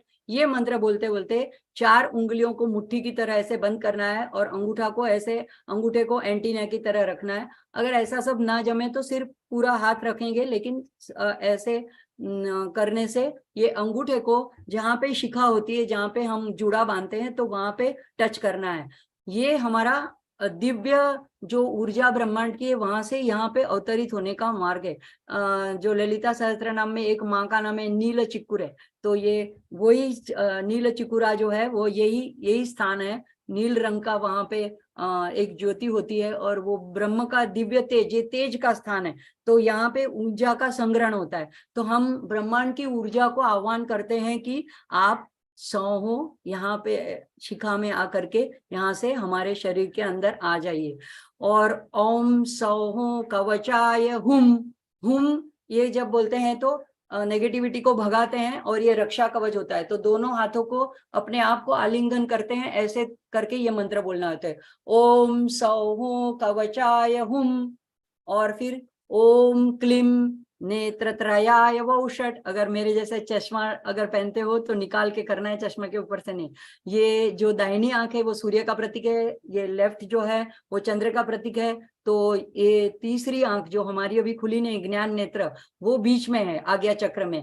और हमारा जो बीच में की उंगली है ये अग्नि तत्व है, तो ये अग्नि तत्व से इसको हमको उद्दीप्त करना है। तो बाकी की 2-3 उंगलियों को लेना है, बाकी की दोनों उंगलियां 2 आंखों के ऊपर रहेगी राइट हैंड की, और बीच में की उंगली आज्ञा चक्र पे रहेगी। तो ये मंत्र बोलते हुए ओम क्लीम नेत्रत्रयाय वौष, नेत्रत्रयाय वौषट, ये सारे जो उच्चार है ये ऋषियों ने बताए हैं, ये भी एक प्रकार के मंत्र रूपी हैं। ओम ऐम अस्त्राय फट। अभी ये हम अस्त्र यानी अस और त्र यानी अस्त्र शस्त्र, यानी एक हम फेंकते हैं, त्र फेंक देते हैं, जला देते हैं, भस्म करते हैं। तो ये क्यों हमको अस्त्राय फट करना है? तो ये हमारे अगर कोई शत्रु है, कोई विघ्नकारी, ऐसी कभी कभी देवताएं भी विघ्न करते रहते हैं, तो ऐसी शक्तियों को हम भगाने के लिए, उनको दूर करने के लिए हम, और दिशाओं से भी उनको भगाने के लिए हम ऐसे करते हैं। तो हमारे चारों तरफ से हमको सिर के ऊपर से हम उंगली घुमा के ऐसी चुटकी करके पहली 2 उंगलियों को ले करके, और लेफ्ट हैंड के ऊपर ये पहली 2 उंगलियों, राइट हैंड की 2 उंगलियों से हम 3 बार ताली बजाते हैं, ओम ऐम अस्त्राय फट। अब ये 3 क्यों? क्योंकि हमारी 3 तरह से आदि भौतिक, आध्यात्मिक, आदि दैविक, सभी तरह की बाधाओं से हमें छुटकारा मिले और ये सब जल के भस्म हो जाए। तो हम ये चिटकारा, ऐसे तालियों का आवाज आनी चाहिए, ऐसे फट फट फट। तो जैसे कि अग्नि में कुछ डालते हैं, तड़ तड़ करके सब भस्म हो जाता है, ऐसे ये सारी चीजें दूर हो जाती है, नष्ट हो जाती है, ऐसा भाव है। और ओम भूर्भुवः स्वरोमिति दिग्बंध, तो चारों तरफ दोनों हाथ सिर के ऊपर से लेके 10 दिशाओं में से कोई बाधाएं ना आए, इसलिए ये प्रार्थना करनी है। यहाँ पे है दिग्बंध, यानी हम दिशाओं को बंद करते हैं। जब हमारा मंत्र पूरा हो जाता है तो हम बोलेंगे दिग विमोक। विमोक यानी हम दिशाओं को भी अपने अपने स्थान पे जाने के लिए छुट्टी देते हैं। 10 दिशा के 10 दिक्पाल भी हैं, ये सब शास्त्रों में वर्णन है। तो ये इस तरह से हम करते हैं। अब आगे आता है, आगे का स्लाइड प्लीज, ऋष्यादिन्यास। तो यहाँ पे जो पहला हमने देखा था श्लोक, उसमें आता था वशिन्यादि देवता, ये जो अस्य श्री ललिता सहस्त्रनाम स्तोत्र माला मंत्रस्य, यहाँ पे ये जो हमने पढ़ा था उसमें आता है वशिन्यादि वाग देवता ऋषयो। तो ये सबसे पहले ऋषियों को हमको नमन करता है। तो ऋषियों, इसमें सब में नमः ही आएगा, और शरीर के पूरे अलग अलग हिस्सों के अंगों को हमको टच करना है। तो शिर से, तो ये वाक्य बोलना है हमें, वशिन्यादि वाग देवता ऋषियो नमः शिर से। दक्षिणा मतलब राइट हैंड से स्पर्श करना है, मतलब हम यहाँ पे वाग देवताओं को ऋषि के रूप में यहाँ पे हम स्थापित करते हैं। अब ये सिर, पहले हमने बोला कि यहाँ पे गुरु का स्थान है, तो ऋषि को हम यहाँ पे स्थान देते हैं, जिन्होंने हमको ये मंत्र दिया, उनके प्रति आदर व्यक्त करते हैं। अब ये मंत्र हमारे तक कैसे आता है? जब कोई उच्चार करता है मुंह से गुरु, तो हमारे तक आता है। या अभी सोच लो कि YouTube ही गुरु बन गए हैं, तो मुख से आता है, इसलिए मुखे। तो अनुष्टुप छंद से, छंद मुंह से प्रकट होते हैं, तो अनुष्टुप छंद से नमः मुखे। तो पांचों उंगलियों को मुंह को स्पर्श कराना है, होठों को स्पर्श कराना है। फिर ललिता पराभट्टरिका महात्रिपुर सुंदरी देवताभ्यो नमः हृदये। देवता का, ललिता का स्थान कहाँ है? तो हृदय में। तो पांचों उंगलियों को, हृदय को धीरे से स्पर्श करना है। श्रीमद वाग भव कुटेति बीजाय नमः गुह्ये। अब बीज जो है वो कुंडलिनी के रूप में हमारे रिप्रोडक्टिव ऑर्गन है, गुह्यांग है, वहां पे है। तो वाम हस्ते, तो वहां पे लेफ्ट हैंड लेना है और उसको सिर्फ ऐसे भावना करनी है कि यहाँ पे हम टच कर रहे हैं। और फिर हस्त प्रक्षालन, तो अगर हम एक्चुअल कर रहे हैं ये विधि तो हस्त प्रक्षालन कर लेते हैं। शक्ति कूटेति शक्तये नमः पाद्यो। तो दोनों पादों यानी दोनों पैरों को, शक्ति का जो स्थान है, क्योंकि हम कहीं पे चल के जाते हैं, कुछ कार्य करते हैं, तो पैरों को शक्ति होनी चाहिए। कभी कभी हम कहते हैं जब भी कोई ऐसी बाधा आ जाती, विपत्ति आ जाती, कहते कि ऐसी हो गया ना कि मेरी पैरों में अभी शक्ति नहीं रही, अभी मैं उठ नहीं पा रही हूँ, तो शक्ति की हमको जरूरत पड़ती है। तो शक्ति को हमें प्रस्थापित करनी है पैरों में। और काम राजेति कीलकाय नमः नाभौ। नाभि जो है ये एक ऐसा मणिपुर विशिष्ट स्थान है जहां से हम अपनी माँ से भी जुड़े हैं, जब हमारा बर्थ होता है, और हम ब्रह्मांड से भी जुड़े हैं। तो यहाँ पे 72 नाड़ियां भी यहाँ से निकलती हुई है, पूरे शरीर में फैलती है। तो यहाँ पे हम कीलक, कीलक यानी एक कूंची या बना, इसको मंत्र को कीलित कर देते, बंद कर देते। तो ये कीलक हमको हम हटाने के लिए यहाँ पे नाभि में स्पर्श करते हैं। ये राइट हैंड से करना है। और लास्ट जो है श्री ललिता त्रिपुर सुंदरी पराभट्टारिका प्रीत्यर्थे। अब क्या है हमारा हेतु? हमको माँ की प्रीति चाहिए। सहस्त्र नाम जपे विनियोग नमः, सब में नमः आएगा। सर्वांगे, सर्वांगे मतलब ये मंत्र बोलते बोलते पूरे हाथ से, पैर से, पूरे शरीर को हम 2-3 बार ऐसे ये मंत्र बोलते बोलते दोनों हाथ से स्पर्श करना है। इसका मतलब क्या हो गया? पूरा शरीर ये ऋषियों से, मंत्र से, छंद से, सबसे अभिमंत्रित हो गया। तो ये सारी क्रियाएं करने से एक भाव जागृत होता है। अभी इसको ऐसा मत समझिए कि ये कोई इतना जरूरी नहीं, बस श्री माता श्री महाराज ने ऐसे झट झट बोल लिया और चलो आज का मेरा मंत्र बोलना खत्म हो गया। अगर आप 2 नाम भी बोलते हो तो भी ठीक है, लेकिन भाव से बोलो, माँ को प्रेम से पुकारो। पूरा अगर 1000 नहीं बोल सकते हो कोई बात नहीं, और बोल सकते हो बहुत अच्छा है। तो और खास करके ये नवरात्रि की अष्टमी, नवमी, ये खास उनकी तिथियां मानी जाती। ऐसे तो पूरी नवरात्रि, लेकिन अगर नहीं कर सकते हो कम से कम अष्टमी को, शुक्ल पक्ष की नवमी को, शुक्रवार को, पूर्णिमा को, संक्रांति के दिनों पे, बड़े पर्व के दिनों पे, तो ये जरूर करना चाहिए। आगे की स्लाइड प्लीज। अब इसके बाद ध्यान मंत्र आता है। जब हम जब शुरू करते हैं, इसके पहले हम ये सारे न्यास हुए, हमने शरीर की भूत शुद्धि की। अब ये ध्यानम का श्लोक बोल के फिर इसके बाद हमने मानसिक पूजन करना है। तो ये दोनों श्लोक हमने आगे पहले पढ़ लिए हैं, तो यही हमने मंत्र जप करने से पहले बोले हैं। सिंदूरारुण विग्रहां त्रिनयनां माणिक्यमौलि स्फुरत् तारानायक शेखरां स्मितमुखी मापीन वक्षोरुहां पाणिभ्यामलिपूर्ण रत्न चषकं रक्तोत्पलं बिभ्रतीं सौम्यां रत्नघटस्थ रक्तचरणां ध्यायेत् परामंबिकाम् अरुणा करुणातरंगिताक्षीं धृतपाशाङ्कुशपुष्पबाणचापाम् अणिमादिभिरावृतां मयूखैरहमित्येव विभावये भवानी। ये बोलने के बाद में एक मंत्र द्वारा हमने मानसिक पूजन करना है। लम, अभी सामने हमारे पदार्थ अगर ना भी हो, कभी अगर हम कहीं प्रवास में हो, तो भी ये सारे मंत्रों से हम मानसिक पूजा मां की कर सकते हैं। लम ऐसे ही सिंपल मंत्र चैंटिंग करके भी आप बोल सकते हो। अगर मुद्रा करके करनी है तो पहली उंगली और तर्जनी से उसको नीचे की तरफ करके हम एक माँ को गंध अर्पण करते हैं, तिलक लगाते हैं, ऐसी प्रार्थना भावना करना है। लम पृथ्वी तत्वात्मिकायै श्री ललिता देव्यै गंधम परिकल्पयामि। परिकल्पयामि मतलब मैं कल्पना करती हूँ, मेरे पास एक्चुअल नहीं है, मैं कल्पना करती हूँ, भाव करती हूँ कि मैं आपको गंध समर्पित करती हूँ। हम करते वक्त आकाश, तो पहली उंगली और तर्जनी और अंगूठा। हम आकाश तत्वात्मिकायै श्री ललिता देव्यै पुष्पम परिकल्पयामि, और परिकल्पयामि नमः बोलो तो और भी अच्छा है। देखो ये सब बोलते वक्त भाव करना है।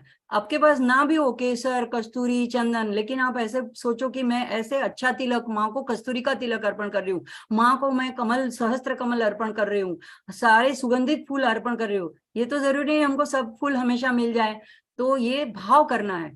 यम वायु तत्वात्मिका, तो यही दोनों उंगलियां अभी सीधी कर लेनी है, पहली और अंगूठा। वायु तत्वात्मिका यही श्री ललिता देव्यै धूपम परिकल्पयामि। देखो ये वायु तत्व है पहली उंगली, तो हम इससे हम धूप की परिकल्पना करते हैं कि मैं माँ को धूप अर्पण कर रही हूँ। रम ये बीच में की उंगली, ये अग्नि तत्व है, वहनी तत्व है, तेज तत्व। तो रम वहनी बोलो, तेज बोलो, अग्नि बोलो, जो भी बोलो। ओम वहनी तत्वात्मिकायै या तेजस तत्वात्मिकायै श्री ललिता देव्यै दीपम परिकल्पयामि नमः।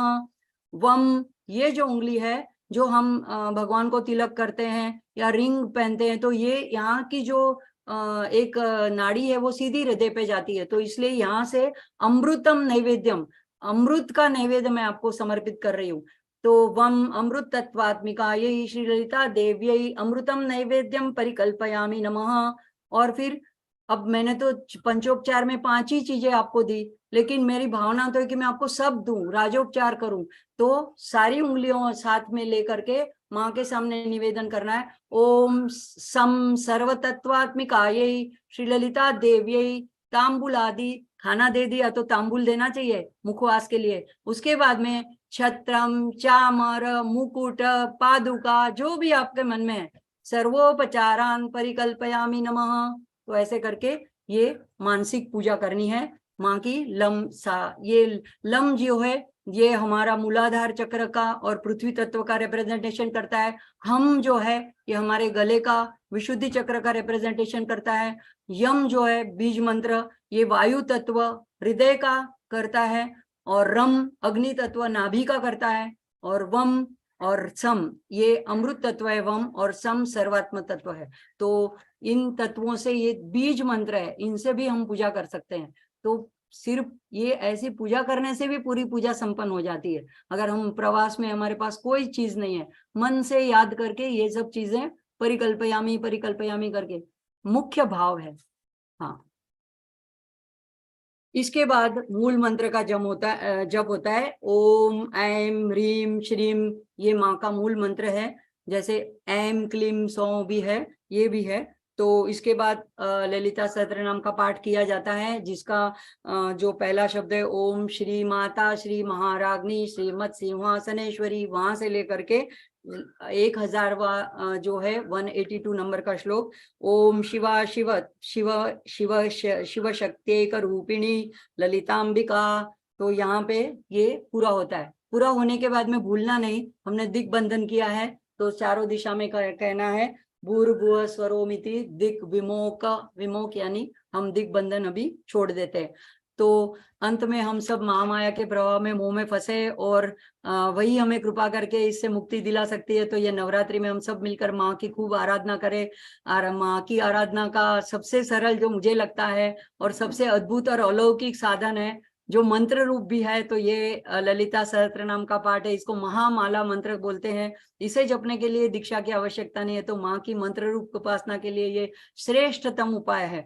और ऐसे हम व्यवहार में बहुत से सारे मंत्रों को जानते हैं। जैसे सुबह उठते ही हम बोलते हैं कराग्रे वस्ते लक्ष्मी, तो ये हम सुबह उठते ही माँ से जुड़ जाते हैं। उसके बाद हम जब हमारे बिछाने से बाहर पैर रखते हैं, तो हम तभी भी हम पृथ्वी की क्षमापना करते हैं। तो तब भी हम कहते हैं भूमि को स्पर्श करते ही माफी मांगी की प्रार्थना करते हैं। समुद्रे वसने देवी पर्वते स्तन मंडले विष्णु पत्नी नमस्तुभ्यम पाद स्पर्शम क्षमस्व। यानी हम सारे दिन किसी ना किसी तरह से माँ से जुड़े ही रहते हैं, या इसके ऊपर हम ध्यान नहीं देते हैं। हम जब पूजा पाठ करते हैं तो उसमें आरती के समय, मंत्र पुष्पांजलि के समय दो मंत्र बोलते हैं। शरणागत दीनार्थ सर्वमंगल मांगल्ये शिवे सर्वार्थ साधिके शरण्ये त्र्यंबके गौरी नारायणी नमस्तुते शरणागत दीनार्थ। तो ये दोनों मंत्र भी सप्तशती के अंतर्गत आते हैं, तो ये भी मंत्र है। तो इसे हम वहां पे भी याद करते हैं। कभी स्वस्ति मंत्र बोलते हैं तो वहां पे भी माँ को याद करते हैं। तो ये सारे अलग अलग मंत्र के द्वारा हम पूरे दिन किसी ना किसी तरह माँ से जुड़े रहना, ये हमारा मुख्य हेतु है। और नवरात्रि में तो खास हेतु है। अब मंत्र सफल कब माना जाएगा? जब ये मंत्र अपने आप चलने लगेगा आपके अंदर, आपके अनजाने में, तब समझना कि मेरा मंत्र बोलना सफल हो गया। यानी अगर आपको किसी भी अनायास किसी भी चीज को देखने से, कहीं पे भी नजर डालने से माँ की याद आती है, जो आपके इष्ट हैं उसकी अगर याद आती है, आप उसकी उपस्थिति महसूस करते हो, आपको अपने साथ पाते हो उसके, तो आपका मंत्र सफल है। और मंत्र दीक्षा के मंत्र जप के लाभ तो बहुत सारे बताते हैं। मैं कुछ का वर्णन कर रही हूँ इसलिए कि कई लोग ये होते हैं कि जैसे एकनाथ महाराज बोलते हैं कि कड़वी दवा लड्डू के देने से ही लोग पीते हैं, खाते हैं, तो कि लड्डू मिल जाए। तो ऐसे कभी भी फलश्रुति या मंत्र के लाभ भी बता देने चाहिए। तो सर्वप्रथम अपनी इष्ट से प्रीति, दोस्ती, संबंध, अपनापन बन जाता है। आध्यात्मिक प्रगति होती है, अलौकिक शक्ति प्राप्त होती है, आत्मविश्वास बढ़ता है, ग्रह दोष मिटता है। ग्रह दोष हो तो नियंत्रित होते हैं, शत्रु बाहर के और आंतरिक इनका भी नाश होता है, पाप नष्ट होता है। ऐसे सारे बहुत है। देखो ये कोई ऐसे क्वेश्चन पेपर लिखने वाली बात नहीं कि चलो मंत्र लाभ के 3 मंत्र जप के 3 लाभ लिखो 1 2 3। नहीं, ये अनुभव करने की बात है। आप करोगे खुद पा जाओगे। तो मंत्र जप से आध्यात्मिक दैवी ऊर्जा उत्पन्न होती है, वो धन के समान होती है। तो देखो धन कैसे खर्च करना है, ये धन जो प्राप्त करता है उसके ऊपर है। तो ये आपके साधक के ऊपर है कि आप ये ऊर्जा प्राप्त करके इसका कैसे उपयोग करें। अगर हम किसी भी आकांक्षा से, इच्छा से नहीं करते, सिर्फ प्रीति संपादन करने के लिए करते हैं, तो इसमें कोई अगर चूक भी होती है उच्चार में, तो ये माँ माफ कर देती है। आखिर में हम क्षमापना की प्रार्थना भी कर देनी चाहिए। तो अपराध सहस्राणि क्रियन्ते अनिष्मया दासोमिति मां मत्वा क्षमस्व परमेश्वरी मंत्रहीनम क्रियाहीनम भक्तिहीनम सर्वेश्वरी यत् पूजितम मया देवी परिपूर्ण तदस्तु में, ऐसे करके मंत्र क्षमापना के भी मंत्र बोल देने चाहिए। और मंत्र जब पूरी आस्था, श्रद्धा, भक्तिभाव से, प्रेम से, एकाग्रता से हो सके तो ब्रह्म मुहूर्त में, नहीं तो जब भी दिन में समय मिले, नहीं तो रात्रि सोने से पहले, या उत्सवों के पर्व के, जैसे मैंने आगे बताया नवरात्रि की अष्टमी, नवमी, पूर्णिमा, ऐसे दिनों में करे तो बहुत अच्छा है। तो सभी मंत्रों में मातृ का है और इसलिए हर एक मंत्र माँ की अभिव्यक्ति है। और आखिर में हम शांति प्रार्थना करेंगे। किसी भी कार्य की समाप्ति पर हम शांति मंत्र बोलते हैं, तो ये भी मंत्र की आराधना है। तो ये भी एक बहुत ही उत्कृष्ट प्रार्थना है। सर्वे भवन्तु सुखिनः, सर्वे सन्तु निरामया, सर्वे भद्राणि पश्यन्तु, मा कश्चित् दुःख भाग् भवेत्। सभी के लिए कल्याण की प्रार्थना करना, ये हमारा एक शांति मंत्र, ये हमारी सनातन धर्म की परंपरा है। ओम सहना भवतु सहनौ भुनक्तु सह वीर्यं करवावहै तेजस्विनावधीतमस्तु मा विद्विषावहै। तो ये मंत्र से हम ये कहते कि हम जो आप सब हम दोनों ने मिलके ये जो सत्संग किया, तो हम एक दूसरे का द्वेष ना करें। इसी की ये प्रार्थना है कि हम दोनों साथ में मिलके आगे बढ़े। ओम असतो मा सद्गमय तमसो मा ज्योतिर्गमय मृत्योर्मा अमृतं गमय। ओम पूर्णमदः पूर्णमिदं पूर्णात् पूर्णमुदच्यते पूर्णस्य पूर्णमादाय पूर्णमेवावशिष्यते। ओम शांति शांति शांति। माँ भगवती श्री राजराजेश्वरी ललितांबिका त्रिपुर सुंदरी माँ की कृपा हम सब पर बनी रहे। मेरे वक्तव्य में कोई क्षति रही हो तो माँ मुझे क्षमा करे। आप लोग भी, मुझे कोई विद्वान है तो मैं कोई साधक हूँ, कोई विद्वान नहीं हूँ, संस्कृत की पंडित नहीं हूँ। मेरा मीर भाई जितना भी संस्कृत का ज्ञान नहीं है। तो अगर मेरे से कोई चूक हुई है तो मुझे क्षमा करे। और मीर भाई का बहुत बहुत आभार कि नवरात्रि के दिनों में माँ की आराधना करने का मुझे मौका दिया। ओम तत्सत गुरुभ्यो नमः। बहुत बहुत धन्यवाद। बहुत ही प्रसन्नता पूर्वक हम सबको मंत्र के बारे में बहुत ही ऊंडाण पूर्वक हम सबको यह माहिती प्राप्त हुई। हम सभी अवश्य ही नवरात्रि में यह मंत्रों का अनुष्ठान करें, मंत्र के द्वारा माँ भगवती की प्रसन्नता प्राप्त करें, उसी भावना से बहुत बहुत धन्यवाद। आइए यह सत्र को हम माँ भगवती के चरण में आज पंचम पुष्प 5वें दिन का अर्पण करते हैं। कृष्णाय वासुदेवाय हरये परमात्मने प्रणतः क्लेशनाशाय गोविन्दाय नमो नमः। वागर्थाविव सम्पृक्तौ वागर्थप्रतिपत्तये जगतः पितरौ वन्दे पार्वती परमेश्वरौ पार्वती परमेश्वरौ। ओम नमः पार्वती पतये। हर हर महादेव हर। पुनः पुनः चेतना बेन और जागृति बेन दोनों का बहुत बहुत धन्यवाद अर्पित करते हैं। सबको जय श्री